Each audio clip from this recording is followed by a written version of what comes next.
view din. Tignan na natin kung gaano to, anong itsura ng Amgaligay.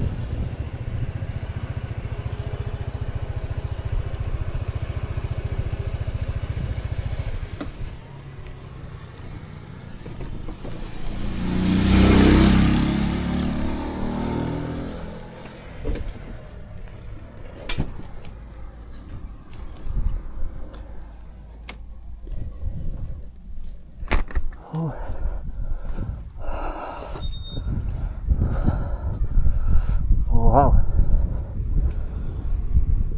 ganda oh. Yan. So ito ang Amgaligay guys, dito sa Bugyas. Ganda.